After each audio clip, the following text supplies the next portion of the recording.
My sister told me her wedding was child-free, so I left my stepchildren at home. The night before, I discovered every other family member was bringing their kids. She'd lied just to exclude MY boys, saying they weren't really family yet. So I skipped her wedding and took my stepchildren on a picnic instead. My entire family called me selfish and said I ruined her special day. But here's the full truth about what happened and why I have zero regrets. If you've ever had to choose between a toxic family and the people you truly love, this story is for you. Hit that like button and subscribe, and let's talk about what happens when family forces you to take a stand. My name is Madison, and I'm 32 years old. A year and a half ago, I married Paul, who's 39. He's kind, hardworking, and the most devoted father I've ever known. Paul was widowed 3 years before we met. His first wife passed away from cancer when their sons were very young. He raised those boys alone for years before I came into their lives. Kevin is 7 and Jason is 5. From the moment I met them, I love them. Not because I felt obligated, but because they're wonderful children. Smart, funny, affectionate. They call me Maddie, and sometimes, when they're feeling especially loving, Mom. When Paul and I married, I didn't just gain a husband. I have 2 sons, and I've never for one moment regretted it. But my family has regretted it from the very beginning. My parents, George and Deborah, raised me with traditional values. Family dinners every Sunday. Holidays together. Everyone gathered for photos that lined the mantel. When I told them I was dating a widower with 2 young sons, my mother's smile tightened. That's quite a responsibility to take on, she said carefully. I love him, Mom, and I love his boys. Of course, dear. Just be realistic. Stepchildren can be challenging. Kevin and Jason aren't challenging. They're 7 and 5. They like dinosaurs and building blocks and macaroni and cheese. They're normal, sweet little boys who lost their mother and deserve all the love in the world. But from the very first family gathering, I felt the coldness. My sister Victoria smiled politely and said hello, then immediately returned her attention to her own 2 daughters. My brother Mark nodded at the boys but asked them nothing. My parents were cordial, that's the only word for it. Polite but distant, like the boys were acquaintances rather than grandchildren. The first Sunday dinner after our wedding, I brought Kevin and Jason along. They were so excited. Jason had drawn a picture for my mother, a crayon drawing of a house with stick figures and a bright yellow sun. He handed it to her with such pride. For you, Grandma. My mother glanced at it, set it on the counter, and patted his head. That's very nice. Thank you. No hug, no excitement, no promise to hang it on the refrigerator. Just acknowledgement. Kevin noticed. At 7, he's old enough to sense when someone doesn't care. He went quiet for the rest of the evening. As we were leaving, my mother pulled me aside in the hallway. Madison, sweetheart, perhaps next time it would be easier if it's just you. The boys are lovely, but it's rather chaotic with so many children around. My stomach sank. Mark's daughters were here all afternoon. Well, yes, but that's different. How is it different, Mom? She didn't answer. She just squeezed my arm and walked back to the living room. That was only the beginning. Over the following months, every invitation came with conditions. Just you this time. Let's have lunch, just us girls. Bring Paul if you'd like, but maybe get a sitter for the boys. I started declining. If my sons weren't welcome, I wouldn't go. It was that simple. My sister Victoria called one evening irritated. You're being unreasonable, Madison. Mom and Dad are making an effort. You're the one creating all this distance. They specifically asked me not to bring Kevin and Jason, because large gatherings can be overwhelming for children who aren't accustomed to our family yet. They've attended nearly a dozen family events, Victoria. When exactly will they be considered part of the family? She sighed as if I were being deliberately difficult. You know what I mean. Actually, I don't. Fine. Stay home then. But don't blame us when you're no longer included. After that conversation, I stopped attending most gatherings. Birthdays, holidays, Sunday dinners, I'd send a card or gift, but I didn't show up. Paul understood completely. He'd witnessed how they treated his boys. I'm sorry my children are causing problems with your family, he said more than once. Don't apologize, I told him firmly. Kevin and Jason aren't the problem. My family's attitude is the problem. Then, about 2 months ago, everything appeared to change. My mother called, her voice warm and inviting. Madison, dear, we're having dinner this Saturday evening. We'd love for all of you to come. You, Paul, Kevin, and Jason. Everyone. I was cautious. Are you certain? Absolutely. We've been discussing it, and you're right. The boys are part of the family now. We want to do better. I wanted so badly to believe her. That Saturday we all went. Kevin wore his favorite shirt with dinosaurs on it. Jason brought a toy truck to show Grandpa George. Paul was nervous but hopeful. And the evening went remarkably well. My parents asked the boys about school. My father showed Jason his workshop in the garage. Victoria's daughters played board games with Kevin. For the first time in over a year, it actually felt like we were family. On the drive home, Paul reached over and squeezed my hand. That was really nice, he said quietly. Yes, I agreed, smiling. It really was. I allowed myself to hope. Perhaps things were finally improving. Perhaps my family was finally seeing what I'd always seen, two precious children who simply wanted to be loved. 3 weeks later, Victoria called with exciting news.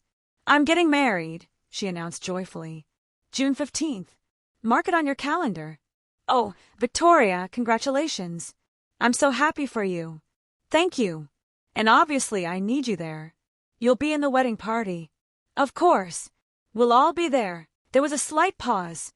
Actually, the wedding is going to be child-free. My heart sank a little. Oh, I see. I know it's inconvenient, but we're aiming for an elegant, adult atmosphere. You understand, don't you? I wasn't thrilled, but I understood. Weddings are expensive, and people have preferences. Yes, I understand.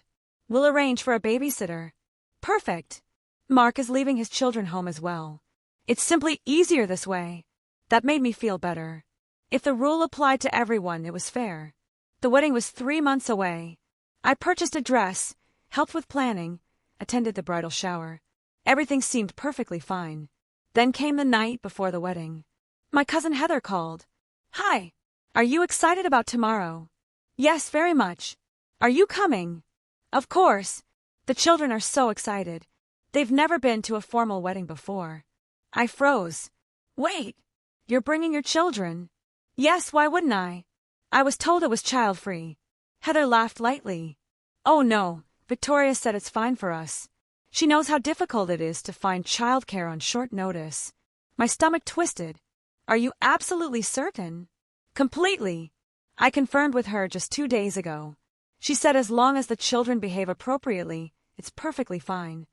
After we hung up, I sat on the edge of our bed, my hands trembling. Paul came in, saw my face, and sat beside me immediately. What's wrong? Heather is bringing her children to the wedding tomorrow. I thought it was child-free. So did I. I began texting other family members. My brother's wife, Anna. My Aunt Judith. My Uncle Edward. Every single person confirmed they were bringing their children. Every single one. My hands shook so badly I could barely hold the phone. Paul gently took it from me and read through the messages himself. Madison. I called Victoria. She answered on the third ring, sounding breathless and happy. Hi. What's happening? I'm just finishing some last-minute preparations. Why is everyone bringing their children tomorrow? Silence. Victoria. I don't understand what you mean. Heather. Mark. Judith. Edward. They're all bringing their children. You told me it was child-free. More silence. Then very quietly, Madison, it's my wedding. I can invite whomever I wish. You lied to me. I didn't lie. It's just complicated. What's complicated about dishonesty? Her voice turned defensive. Look, I knew you'd create drama if I told you the truth. Kevin and Jason are sweet boys, but they're not. They're not really family yet, all right? And I didn't want my wedding to feel awkward. Not really family.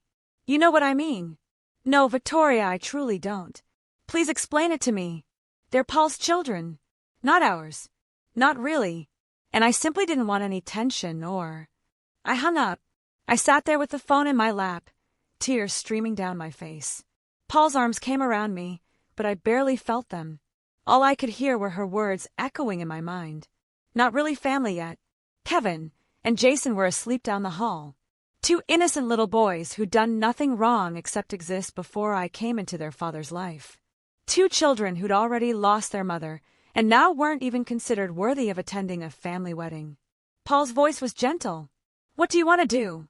I wiped my face, took a deep breath, and made my decision. "We're not going." "Are you certain?" I've never been more certain of anything in my life. The next morning, while my family prepared for a wedding, I packed a picnic basket. Sandwiches, juice boxes, fruit, cookies. Paul loaded the boys into the car, both confused but excited about our surprise adventure. "Where are we going?" Kevin asked. "It's a special family day," I said, managing a smile. "Just the four of us." We drove to the state park, found a lovely spot near the lake, and spent the entire day simply being a family. We skipped rocks across the water, played frisbee, and ate sandwiches on a blanket under the trees. Jason fell asleep in my lap while Kevin showed Paul his collection of interesting rocks he'd found. It was absolutely perfect. My phone buzzed constantly in my purse. I ignored every notification. By evening, I had 47 missed calls and 72 text messages. From my mother, "Where are you? The ceremony is about to start." From Victoria, "Are you seriously not coming? This is unbelievable." From my father, "This is incredibly disrespectful. Call me immediately." From Mark, "You're embarrassing the entire family. Grow up." I turned my phone completely off.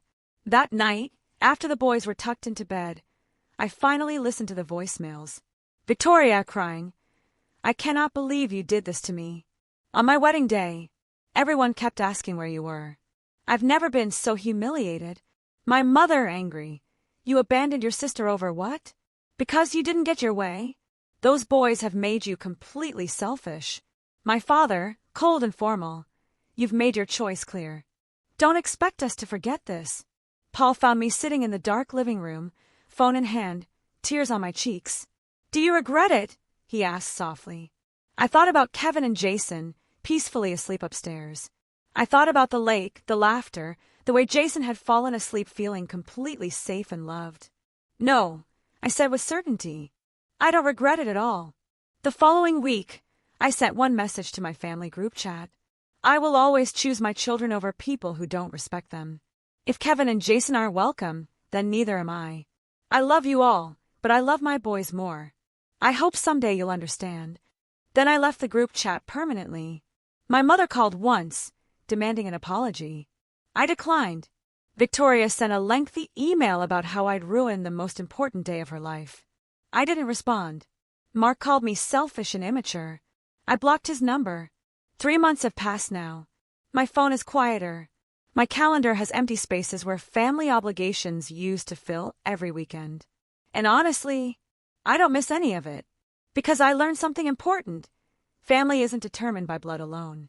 It's about who shows up, who makes room in their hearts, who loves without conditions or qualifications. Kevin and Jason, they're my family. Paul is my family. My in-laws, who treat the boys like precious treasures. They're my family. The people who treat my sons like temporary inconveniences, they're merely relatives. And I'm completely at peace with that. Just last week, Jason drew me a picture, a stick figure family holding hands. For people. Me, Paul, Kevin, and himself. "This is our family," he said proudly. I hung it on the refrigerator in the place of honor. That's my family, the one that matters. And I'll choose them every single time.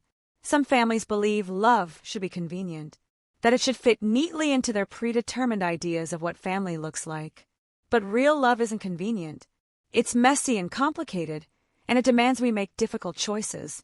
Madison's family wanted her to choose them over her stepchildren, to prioritize their comfort over 2 innocent boys. She chose her children instead, and in doing so, she didn't lose anything of real value. Madison did absolutely nothing wrong. Nothing whatsoever. Her sister deliberately lied to exclude 2 innocent children from a family celebration. Then the entire family sided with the person who lied rather than the person protecting vulnerable children. That tells you everything you need to know about their character. The argument that stepchildren are not really family yet is absurd and cruel. Those boys became family the moment Madison married their father. There's no probationary period for children to earn the right to be loved and included. What makes this even worse is that every other child in the family was welcome, just not Kevin and Jason. That's not a preference. That's deliberate exclusion. That's sending a devastating message to two little boys who've already lost their mother. Madison's response was perfect. She didn't cause a scene or create drama. She simply said no and spent the day with her real family. That quiet refusal to participate in their cruelty was more powerful than any confrontation could have been. When your family forces you to choose between them and your children, choosing your children is always the right answer. If this story resonated with you, please hit that like button and subscribe for more stories about family, boundaries, and protecting the people who matter most. Leave a comment. Have you ever had to choose between toxic family and your children or spouse? What did you do? And if you're in a blended family facing this kind of treatment, know that you're not alone. You're not wrong for protecting your children. You're not selfish for demanding basic respect and inclusion. Thank you for watching. I'll see you in the next one.